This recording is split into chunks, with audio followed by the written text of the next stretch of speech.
Today's guest speaker, Marilou Gay, will present two topics. The first, pond design for the residential landscape, and the second, ornamental grasses hardy in the Iowa City area.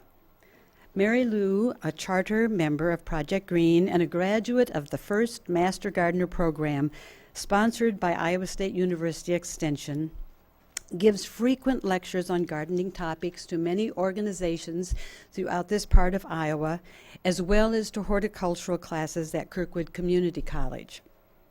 She is also a longtime member of the Four Seasons Garden Club and affiliate of the Federated Garden Clubs of Iowa. Marilou's first large project in Project Green was helping plant the Melrose Avenue medians, extending to the west entrance of West High School.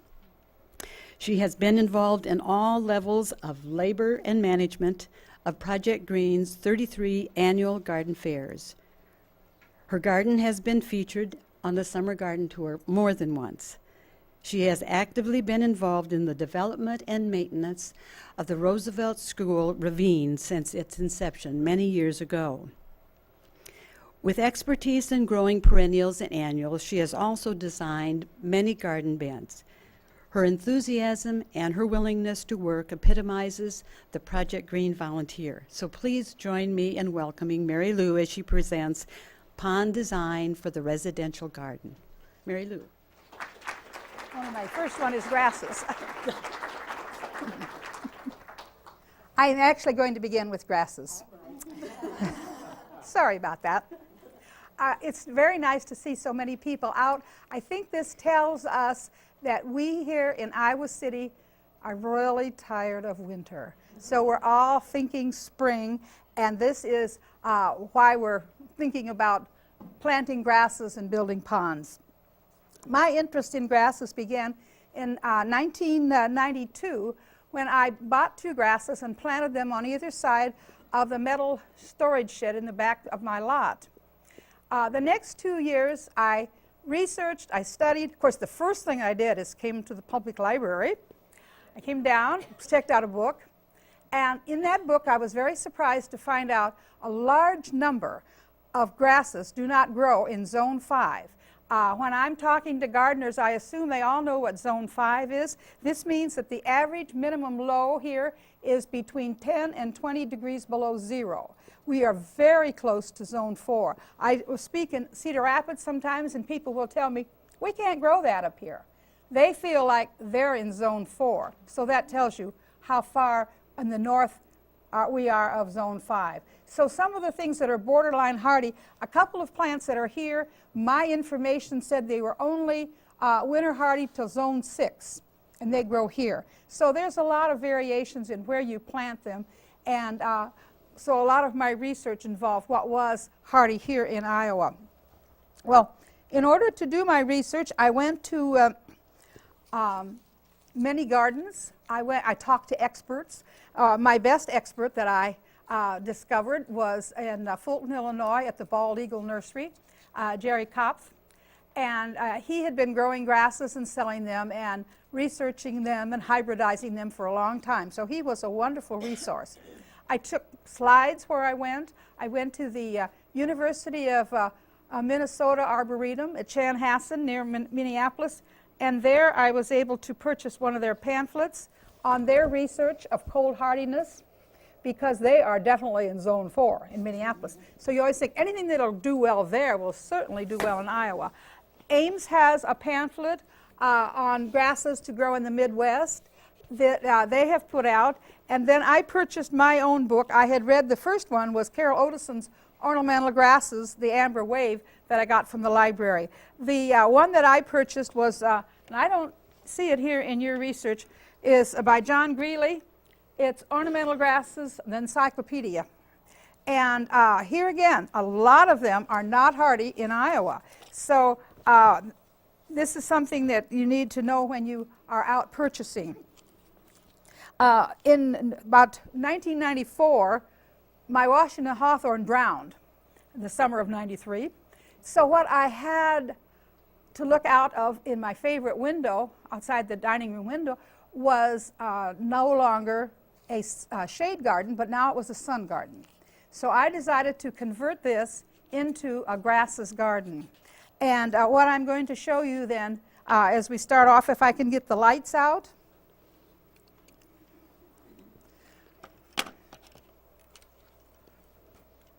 I'm going to show you what we see when we look out the window at our house. Oops, sorry. In April, the grasses have wintered. They have not fallen over, and they've come back. Some of them have fallen over in the snow and they've returned. But this is the time the daffodils bloom. So this gives you a time that you can relate that to your garden. The daffodils are very important to have something, because soon your grass garden, if you have just a grass garden, is going to become a downtime for it. This means you've cut it back. The one thing that you do with them all year, actually, is to cut them back just before they start to grow. If you start to see little green shoots around the outside, it's the time. And cutting them back can be done by tying a string around them and using a weed whacker. You can use a hand pruners, and if they're in the right location, they can be burned at this time. Do not burn them in the fall. They only should be burned in the spring. But removing that dead foliage is very, very important. I have seen people move into a new house where there was a wonderful specimen. They didn't cut it back, and it didn't amount to anything that year. So it does need to be cut back. It needs to get sun into its crown. So this is a very important part of its care. By mid-May, you're beginning to get some greenery. And this is the view that I'm getting out my back window. They are growing and filling in. And I have chosen to border this with a collection that I have of coral bells, or heucheras. And so I have a lot of different textures and foliage on the front row. But basically, it's a grass garden. By mid-June, we have a lot of growth, a lot of size, and they are filling out the whole area. Middle of July, the grasses are starting to, they say they bloom, whether they have seeds, whether they have plumes, or whether they have catkins, which is what I call the little tips on the end of the pennisetum or the fountain grass off to your right. No matter which one they have, if that's the bloom time, and we don't consider bloom usually that way, but when they discuss this in grasses, this is bloom time. By August, we have quite a few more bloom times. The one in the very center is starting to bloom, and I want you to notice it is blooming with a reddish hue to it. It will turn white. This is the middle of September, and the one on the end has a very, very reddish glow to the plumes. They will turn white. So these, when they first bloom and open up, sometimes they are redder than they are later in the day. I'm going to go now to the list of plants that I have, and you do not need to write them. They're all down, except you may want to make notes as you go along. I'm starting with some small grasses. This is a little blue fescue, or festuca. I've also put the pronunciation with it. I have what I call a reading vocabulary. I read things, and in my mind, even though I don't say them out loud, I pronounce them. And a lot of times I pronounce them wrong. So then when I find out the correct way, it takes me a long time to correct that. And so in big plant names, it depends on what syllable is emphasized in how it sounds. So this is why I put this so that when you walk into a nursery, you can reel off that name like you really know what you're talking about. These can be used as a specimen, as you see there. The blue fescue can be used as a border. This is shown in the Minneapolis Arboretum at Chanhassen. Or it could be used as a ground cover. This is very late in the season. They've already started to brown a little. They mostly keep their leaves. I don't cut my blue fescue back. Mostly it keeps its leaves. They turn brown in the fall, and then they'll green up in the spring. I love this blue-green grass. It's probably one of my favorites in the smaller ones. This is the blue oat grass, or heliotrotrichum. It is nice to use it in multi-planting like this. This is in Karen Strobine's garden, who is on the show in the afternoon on Sunday, the public gardens, if you've seen her show. But it also is very pretty just as a specimen. You see it there in the lower center of this picture at my pond. So the uses for the blue fescue, the blue oatgrass, are many. It does take a while to develop its size. It's a little slower than some to get going. Here's a new one I'm trying. Jerry over at Bald Eagle doesn't like this one at all because in the middle of the summer it looks raggedy. Well, I took it in its most raggedy look, but in the spring it's very pretty, and in the fall it also says that it should have part shade. And I'm going to move it so where it gets a little shade and see if that might help it, because it doesn't look that bad, but it isn't as attractive in the midsummer. So maybe it's the heat that does it in. But the bulbous oatgrass is just in its second year at my house, so it's an experimental one. I'm also experimenting with this carex. Carex is a sedge. Sedge usually grow in water and in shade. This one is in neither. It is at the edge of my mountain, and it's full sun. They have developed some cultivars that will do well in a little different atmosphere. They do take a little sun. I'm sorry I didn't take it in the summer. This is a late, well, actually it's probably the 1st of November picture. And it'd start to brown a little. Earlier, it was a crisp white line on the edges of it, so it's a very attractive plant. The carexes are being used in gardens. I don't know the cultivar of this one, but it is used in a hosta garden. And see what a lovely contrast of color of leaves that is. And also, of course, the texture is different, giving you a contrast. This is another grass that Jerry does not like at all. This is one of the very few that sends out a runner. All the other grasses that I'm showing you are clump forming. This particular grass is not clump forming, and he says it rampantly spreads. Well, this is in a clump down in a shelter insurance garden that I frequent in Columbia, Missouri. But I planted it at the church and it spread a lot. This is in a planting at my church. I planted it at home. It's just stayed in one little clump.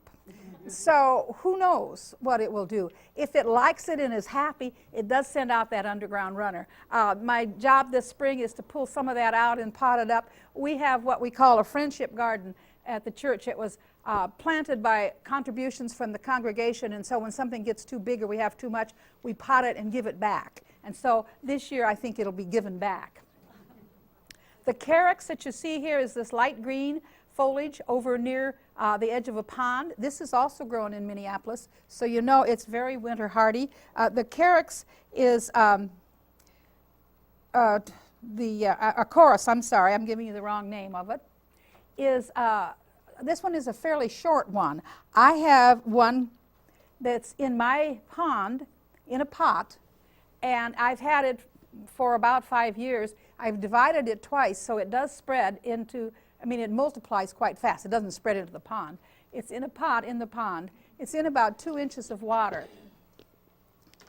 But it is a smaller variety. There are some cultivars of a chorus that are much taller than this one.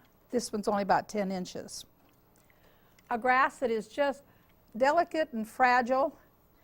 It's probably at its very finest place to be planted by this black rock. This is the blue grama, Budalua aggressilis, or mosquito grass. Mosquito grass is the name of it because the seed head looks like the larva laying on water. And it is at its finest when you can see it against the black rock. The foliage is very fine on this, so you have to decide where to put this, where it will be to an advantage to enjoy. This one is not an annual, not a perennial, and it's used a lot at the university in their beds. In one summer, this is rubrum fountain grass, or pennisetum. It grows so large in one summer that it's not considered a problem to get another one the next year, because it does fill out, and they use it as the basis of a lot of their annual gardens. University put a lot of rubrum fountain grass. It costs about, I don't know, between $13, $15, and so you have to decide, that's just an annual, do I want to buy that? But it is a big, healthy plant, and it makes a nice contrast with other things. The Pennisetum that is hardier here is this one that I have in my garden. This, the species is a little larger. This particular one is Hamlin, and Hamlin is supposed to be a little more compact. The species is referring to the original plant, and then the cultivars are hybridizations from that original plant. I've had it for a number of years. Some people have a feeling that their Pennisetum self-sows too much. I have quite a heavy mulch, and so I don't think that that occurs around my garden.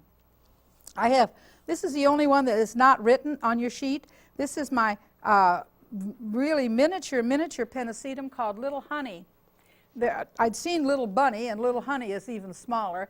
It has had 2 winters at my house, and it has come through, so I'm not real sure. We'll see if it makes it through this winter. You know, we've had a wonderful snow cover. I think they said 73 days we've had snow cover in Iowa, which is very rare. This is very good for the plants because they don't get all the heaving and thawing. So it benefits rather than is a detractor for the plants. Switchgrass is the name of this particular grass, and it has, you'll notice, its bloom is a seed head. This one is heavy metal. It is a reddish in color, and it's growing here in the nursery that I was at Bald Eagle. I want to show you some of the ways it can be used. Here it is used as a hedge, and the only time that this hedge would not shield the street from the house sitting below the street level would be that time you cut it back in the spring. So for a short period of time that would be cut back. But this particular one, on your back of your sheet, on your ornamental grasses, you will see that I have listed some invasive grasses. And there is a form of panicum that grows in the prairies, and I think it's Panicum clandestum, that sends out underground runners. It's not clump forming, and it is a rampant grass that is invasive. So those are just a few I've listed for you to be aware of that you may not want to put in your garden. But if you buy the Panicum, this is why the complete name is very important when you go to buy. Another plant that has a seed head for its bloom is this moor grass, this millennium. It is, I like it because its foliage is not very tall. It's only about 2.5 feet high, and then the stalk with the seed head is very light and feathery. The information I have on it said that it tends to fall over if it has a bad winter, but I've not found that to be true. I've planted it clear off to your right are a couple of spireas, and then there's the green foliage in this bank planting up on Rochester Avenue. That next one is the moor grass, the millennium. The other furry, like little red seeded ones, are Panicum heavy metal, and the ones with the white fluffy inflorescence are a Miscanthus sinensis that we'll see a little bit later. And this is they have turned to white at this stage. When I've got the earlier picture, this is Undine, you will see it in its red form. A grass that is very well behaved is this one, the Calamagrostis. My husband, when I take pictures, is often coming along beside me writing down these names so I'll know which pictures are which number on my slide camera, and this one kind of threw him, but he says once I learn how to say Calamagrostis, I will be a real grass expert. So some of these names are a little hard to manage. The grass is not a big one, and it doesn't fall over, and it's not real wide. It blooms in July, and it can be a grass for a smaller space. Many of these grasses are very, very big. So one thing I've been aware of. Here it is used in planting in Milwaukee, and you can see what a nice contrast. There's roses on the one side, there's shrubs, and it's a very upright plant. There's 3 plants there, And this was in July. But it's a very, very attractive grass to use in a smaller area. I'm going to go now to this Miscanthus sinensis. There are lots of varieties, and I listed enough so you can get an idea of how much contrast there is in them. If you walk into a nursery and say, I want a Japanese silvergrass, you might as well walk into a nursery and say, I want a spring bulb. There are so many. That's a general name for all of them. And there are so many of them that you will not know what you're getting. And you have to read very carefully how tall it gets, how wide it gets. This is one of my favorites because the inflorescence, or the plumes, set above the leaves, so there's a distance there, there's a sort of a separation. And when they first open, they are fluffy like this. I planted it in a planting at a engineering plant, or out on Highway 6. This was planted in July of '99, and I took this picture last fall, so they've had one growing season. There are all the Miscanthus sinensis, malapartus. I'm anxious to see. And these do take a while to develop their size. Like many perennials, 2 to 3 years, you'll begin to get the size, and 5 to 6, and they're getting into their mature size. But they're all clump forming, and they multiply themselves by growth around the outside of the plant. The plant in the center is porcupine grass, or strictus. It's not a very tall plant at this point. For mine's 8 feet high. The interesting thing about it is the white dash across the leaf. It's a horizontal stripe on it, so it's very, very distinctive in that sense. And I guess because there's variegation, sometimes it's a little late to send up its inflorescent. Another one that is variegated is this one called variegatus. It tends to be very fountainy in shape, so it falls over. You need to allow for that space. It will take up a lot of space. I think mine may have to be divided. The thing you learn as you plant, sometimes you just need to allow more space for it. One that is huge for space, this one, Jerry says it's 6 feet tall and 12 feet wide, and he recommends it for banks.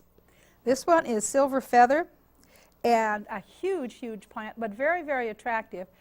The plant is bigger than you would use in most places, so it has to have planning where this one would go. I have not seen a bank with it yet, but I'm very anxious to have somebody try that so I can look at it and see. I'm going to show you 2 grasses here. The one in the back is the one that, the Undine that I used and the bank on Rochester Avenue, and the plumage had turned white and fluffy. The one in the front is Serene. They both are a little bit smaller than some of the grasses, the Serene and the Undine. They're very well behaved. They're very upright. They don't fall over. In jargon of the ornamental grass people, that's called lodging when they fall over. And so you're hoping to get one that behaves itself and stands upright. I use this tall one that is called Rollin with a very wide leaf. It's very different than some of the others we've used. And it does have the big problem. It falls over. This is late this summer. Actually, it was probably into fall. And it did not, you can tie them. I have tied them to the chain link fence. But it is big. The solution to that is to divide it in half, and start over with a smaller plant. That will help. One that he developed, this is one that Jerry hybridized. He calls it Bitsy Ben. Whenever you're buying a Miscanthus sinensis and the word Ben is in it, this came from the Bald Eagle Nursery, because those are the initials, Bald Eagle Nursery, meaning Ben. He has a big Ben, he has Bitsy Ben, he has several others with the word Ben in them. They will be some that Jerry developed. This is in my back garden, and as it first, the fluorescents first appear, they're reddish. Morning light is an old one. A number of people that tried it around the Iowa City area did not find it to be winter hardy. It is not very successful in Minneapolis. It's very fine leaf. This is growing in my son's garden in Columbia, Missouri. Of course, he would have to have grasses. So it is more successful a little further south, but a number of people that I know around here have raised it too, but I've heard both stories. It wasn't hardy or it was hardy, but it's a cultivar that's been around for a long time. The cultivar in this planting at the church is Sarabandi. It is a fine leaf, but not as fine as Morning Light. It has a white line in the center of it, and it has been very upright, and as far as that goes, very well behaved. I was going to put a small type of grass on this planting in a bank on Keokuk Street, and it was to go between perennials with annuals on the corner. The plant has grown beyond what they told me it did. It is now crowding the perennials and way beyond what it was supposed to be. This is arabesque, and it's supposed to be only 4 to 5 feet high and 4 feet wide, and it has gotten to be very, very large. So the solution here is to divide it and start over with a smaller plant, or use less of them, or put them somewhere else. November Sunset is a big plant. There's just no doubt about it. The different thing about this, the inflorescence when it first appears is quite reddish. The inflorescence sets right on top of the leaves. There's no break between them. It's just setting right on top. And I think the parentage is this one. The Gracilis is an old variety like the Morning Light. Those have been around a long time. The nursery over at Bald Eagle, he has imported a lot of the new cultivars from Germany because there's a short growing season in Germany, and the idea is to get plants that will show their inflorescence in August and September instead of waiting till November here in Iowa, because, or here in the Midwest. We want to see them while the weather is still nice. Silver Spinny is a very favorite of mine. I was attempting to get the light back of it in this planting I did out on the Coralville Strip. This is underneath a sign. I'll show you a picture of Silver Spinny that will make you want to go buy it better than this particular one a little bit later. And then I have the biggest one that I have seen and that I've planted. And the funny thing about, you talk about this pronunciation, I had this reading pronunciation of this one, and in my mind I was calling it Aranthus. I was talking to my friend Ted Carpenter one day, and he was talking about Arianthus. And I thought, what's he talking about? And finally I thought, oh yeah, that's the same thing, Arianthus Rivini. But now, just when I learned how to say it, they've got a new name for it. They now call it Sacrum Rivini, which isn't fair at all, I don't think. Once you learn it, they're going to give you a new name. But in any case, I tried this, and I was saved. I put it at a bank out on the Coralville Strip, and the thing that has saved me was saying Marilou had very poor judgment. They're remodeled. There isn't really enough room for that grass there. But I wanted to try it. It's beautiful. I had lots of compliments on it, but it's gone now. So after 4 years, I don't have to worry about what they're going to say about my planting. So I don't know where they put it, but it isn't there anymore, and things have changed, and that is the biggest one. And now, when you read about it in the books, it says Zone 6, but it grows here. You can have a garden that's all grasses, or else you can use the grasses like we've seen. We've seen them in perennial gardens. We've seen them as a specimen like this in this one yard with this huge one. We have seen them with shrubs and other plant material. So no matter how you choose to use them, there is a place for them in your garden. And because they are usually blooming in August and September, it's kind of nice to put a companion flower with them. And some of the things that I'd suggest would be this purple mound aster, because it would be blooming at the same time, and you would enjoy the peak of color with your grasses. Autumn joy sedum, sedum spectable, is a nice companion plant with it at this time of the year because it's going to give you a lot of color. And then, of course, all the chrysanthemums, the mums that are just the cushion mums and this taller mum, all of these will be blooming at the same time. Of course, the thing that everybody asks me, well, what kind of care does it take? And here it takes just cutting back. The weed whacker works very nicely, and my husband gets this job. Some of ours are pretty big, so it's a pretty big job. And tying them does help. We have never burned ours because none of them have been in a place where we could do that. The time to divide them is in the spring. The little green shoots, when they first start, all of these are propagated by division. Therefore, they're sure that it's the same plant. There's a lot of hybridization goes along if you collect the seeds and there's other grasses growing. They may be pollinated by the other grasses. So you're very sure if you divide them. The one fault that can happen if you've had this in a case in your perennials, many times the inside dies out. The plant is growing new growth around the out circle of the plant and the inside is dead. This is in the very first one that I planted, my Miscanthus sinensis purpupescens, and you know I could not find one picture of that in the summer. I don't know why, but I've got the foliage of it and I've got the winter shot. It's not a very tall one, and it's the first one I put in by my shed. What I did was divide it, take out the dead center, make sort of pie-shaped. I think I got 4 plants out of it. I potted them up for Project Green. So those of us are always looking for something that needs dividing, and that means we'll have more plants. They are experimenting over in Eagle Nursery with taking like a post hole digger, taking out that center, filling it with sand, and then letting it grow back in. I don't know how that's working, but that's an idea.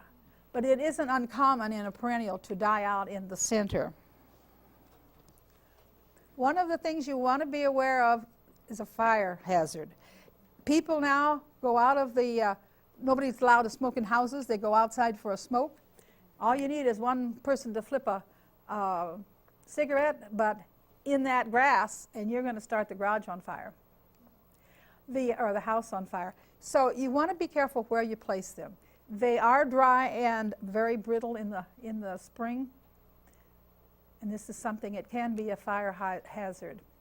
The care of all of them does not require cutting back to the ground. The blue oatgrass keeps its foliage. There's some dead in them, and so in the spring I just pull out the brown stalks and it greens up. I don't cut it clear back to the ground. I do not cut the blue fescue clear back to the ground. I cut off the seed heads. I don't want it to seed, so I cut those off. When you buy on the plant, it should tell you how tall it gets and how wide, because looking at this you have no idea how big it's going to get. These are for sale, sitting in pots, but in the really reputable places, either they will know how big it gets or it'll be marked on the container. And most of the containers are marked, and you have to make plans for them. I noticed one thing, that when I went to Bald Eagle Nursery this fall and was wandering through, I was writing down the names of a lot of the ones that were considered small. So it is true that you cannot place all of the big ones someplace in your garden. You do need to think about some of the smaller varieties. They don't all bloom at the same time. So this gives you, the one that's in the foreground here with the white plumage is my silver spinny that was, I took at the Coralville strip. This one is just a very, very beautiful type specimen. In it is, the foliage is white, very, very white in this picture. And you can see the one in front of the tree, right directly in the center almost here. That was Bitsy Ben that was reddish when it first, the inflorescence first opened, and now it is white. Way to the back, my very, very tall one that is the porcupine grass. It is just shooting its fluorescence now, and my variegatum isn't shooting anything yet. So they come on at different times. So you need to consider that when you're planning your garden. But the beauty of them is there all year. This is at night with the light on the bell at our church. And then in the snow, this is my very first little plant, and it isn't very big. It's like 3.5 feet. It's one of the smaller ones, the Miscanthus sinensis purpupescens. It's not down on that sheet. Purpupescens is the Latin for purple. And I'll show you the stalk of it, and you'll see why when fall comes and it turns cool, it gets a little on the reddish side. This is what we see when we look out our window, and we've seen a lot of that this winter. The thing that's interesting is it falls over, and maybe it'd be in a snowdrift for 3 weeks. The snow will melt and go away, and it pops back up. I don't know how that works, but it does. I was at Bald Eagle Nursery, ready to go home about 4 o'clock one October day, and Jerry said, "You must come here and get a picture. This is the prime spot." And a photographer says, me that says, "You don't aim a camera at the sun." I just couldn't believe that's where he wanted. He says, "Trust me, take the picture right here." So I aimed my camera at the sun, and that's what I got. So if you can plant your grass someplace where the sun shines through and you do get extra beauty. It waves in the wind, it reflects the light, and we have really enjoyed our grasses. I'm going to show you now some shoots that I have. So could I have lights?